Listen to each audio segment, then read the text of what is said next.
생각에 막히면 수익이 보인다. 역발상 투자의 문현진 멘토입니다. 오늘도 많은 종목들이 급등이 나오고요. 많은 종목들이 급락이 나오고 있죠. 이런 과정에서 우리가 가야 할 길 상한가에 들어간 종목들 체크해보면 답이 나올 것 같습니다.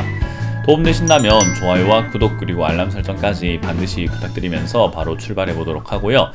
이번 주 토요일 오후 1시에 선릉역에서 여러분들 만날 준비가 되어 있습니다. 아이타워, 역삼 아이타워 지하 1층에서 여러분들 만날 준비가 되어 있으니까요. 오셔가지고 많은 이야기 듣고 가셨으면 좋겠어요. 저는 주식은 장사다라고 표현을 자꾸 많이 하게 되는데 정말 장사랑 똑같은 것 같거든요. 근데 많은 분들이 기업 공부도 하고 계실 거고 기업의 가치, 전망, 뉴스 이런 것들을 보면 어떻게 미래를 알 수 있을까 고민을 많이 하실 것 같아요. 저는 근데 그런 거 필요 없다라고 말씀을 드리거든요. 그래서 이제 왜 그렇게 생각을 하는지부터 해서 여러분들이 앞으로 어떤 식으로 주식을 대하는 것이 좋은지에 대한 조언을 드리려고 하니까요. 오셔서 많은 걸 배워가시길 바라겠습니다. 자, 일단 오늘 시장을 먼저 체크 한번 해보면요. 반등이 나오고 있는 모습이죠. 근데 이걸 반등이라고 표현하기는 조금 어려울 것 같아요. 그냥 2300에서 2350포인트 여기에 고여있다라고 표현을 할 수 있을 것 같은데 우리 이 상태가 되면 어디로 갈지 알 수가 없게 됩니다. 위로 갈지 밑으로 갈지 알 수가 없게 되는 딱 횡보, 소강 상태 정도로 해석을 할 수 있을 것 같아요.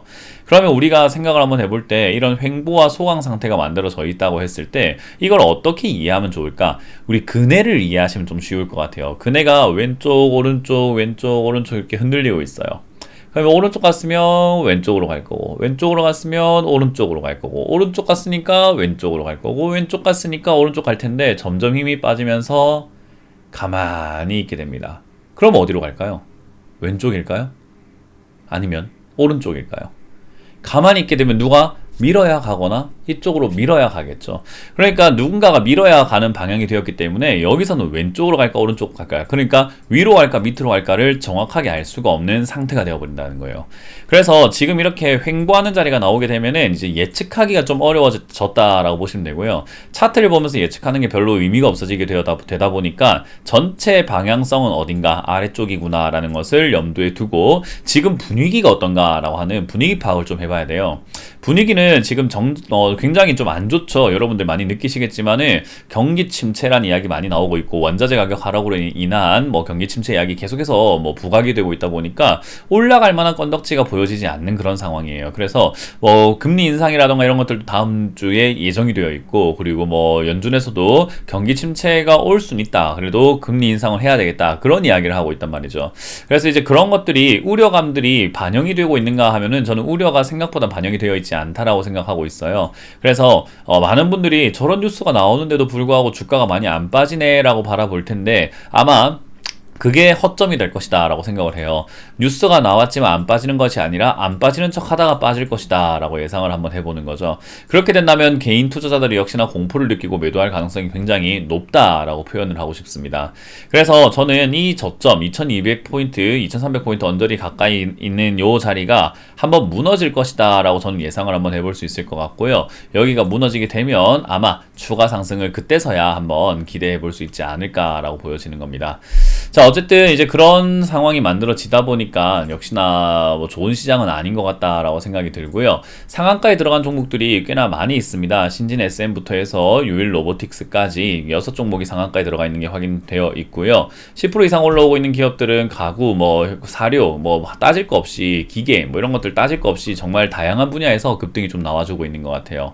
아무래도 시장 반등이 좀 나오다 보니까 이어지는 현상이지 않을까라고 생각이 들고요. 10% 이하로 빠지고 있는 기업들은 3개가 있지만 그렇게까지 특별히 안 좋은 악재가 있다거나 이런 것 같지는 않아 보이죠. 자, 그렇기 때문에 오늘 급등 나오는 건 아마 기술적 반등일 가능성이 높은 기업들이 많이 올라오는데 이런 기업들이 왜 올라오는가 하나하나 좀 살펴보도록 하겠습니다. 자, 일단 삼성 엠텍이라는 기업이 올라와 있는 것을 확인할 수가 있는데요. 요거는 이제 EU 원전을 친환경 에너지로 이제는 분류하겠다라고 이야기를 해요. 원전이라고 하는 부분이 사실은 친환경에 가깝다라는 거죠. 태양력 발전, 태양력을 하기 위해서는 정말로 많은 동물들의 거주지를 뺏어야 될 거고, 그리고 땅을 이렇게 가려야 되잖아요. 그래서 조금 태양력도 사실 안전한가? 그리고 친환경인가에 대한 의문을 자꾸 이렇게 남기게 되었고, 그리고 풍력 발전이라고 하는 부분도 있잖아요. 풍력 발전기에 치여 죽는 새들이 정말 수십만 마리라고 하죠. 그래서 새들도 많이 죽고 이게 정말로 친환경인가 라고 하면은 친환경인 것 같지만 또 친환경이지 않다. 이 프로펠러라고 하는 부분도 거의 뭐 10년쯤 쓰게 되면은 버려야 되는데 이게 뭐 분해가 안 되고 재활용이 안 되더라. 그래서 이거 뭐 어떻게 해야 되냐. 그래서 사실은 뭐 친환경이라고 하는 에너지가 좀 말이 안 된다라는 건데, 그러면 제일 효율이 좋으면서 가장 공간을 적게 쓰는 에너지가 제일 친환경인 거 아닌가? 그런 식으로 논의가 되어 갔던 것 같아요. 그래서 이제는 원전도 친환경 쪽에 가깝다라고 분류를 하는 것 같거든요. 그러다 보니까 원전 관련주라고 엮일 수 있는 삼성 엠텍, 여기 이제 급등이 나오고 있는 것 같습니다. 뭐 에너지 관련주들이 요즘 올라올 가능성이 높다라고 생각이 들고, 삼성 엠텍을 왜 원전 관련주를 이렇게 굳이 엮었는지 저는 이해할 수는 없지만 어쨌든 그런 식으로 엮여가지고 튀어 올라왔다라는 점.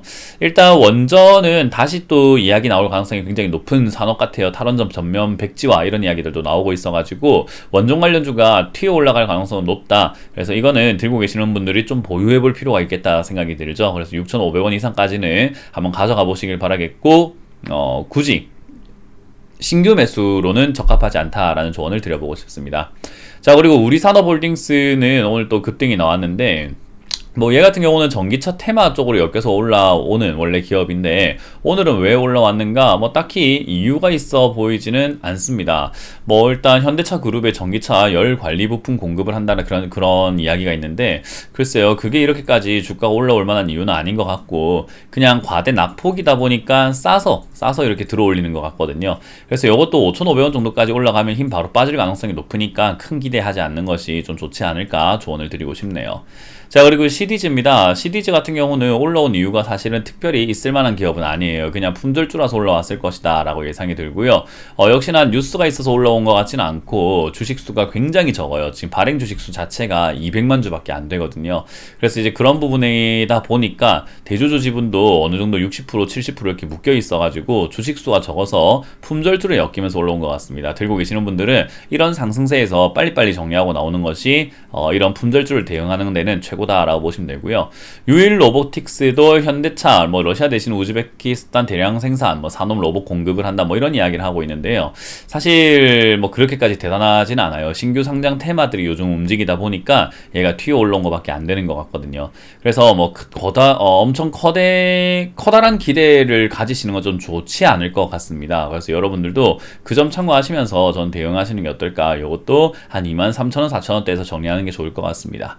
일단 오늘 상한가를 보니까 지수가 올라오게 된다면 뭐 좀 주도주가 될 만한, 주가 될 만한 테마가 좀 만들어지는 것 같아요. 원전 테마죠. 그래서 여러분들도 원전 관련주 쪽으로는 한번 여러분들이 곰곰이 생각 한번 해보시면서 저평가인 종목이 뭐가 있을까, 아직 올라오지 않는 종목이 뭐가 있을까 하면서 약간 원전 관련주에는 관심을 가져도 좋으나 올라갔을 때 사는 게 아니라 내려갔을 때 사면 되겠죠.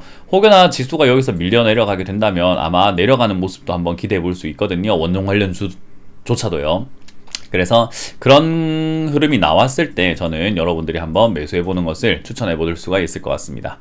자, 어쨌든 지금 상황, 이렇게 안 좋은 상황에서도 원전 관련주로 우리가 조금 건질 수도 있겠다 생각이 드니까 뭐 역시나 하늘이 무너져도 솟아날 구멍은 있겠죠. 그래서 여러분들 종목이 영 답이 없다 한다면은 원전 관련주 쪽으로도 한번 눈을 돌려보자 라는 이야기를 드려볼 수가 있을 것 같네요. 자, 이렇게 오늘 마쳐보도록 하겠습니다. 시장은 조금 더 빠질 수 있으니까요. 역시나 여전히 조심스럽게 대응하시길 바라면서 마무리 짓겠습니다. 지금까지 역발상 투자의 문현지 멘토였습니다. 고맙습니다.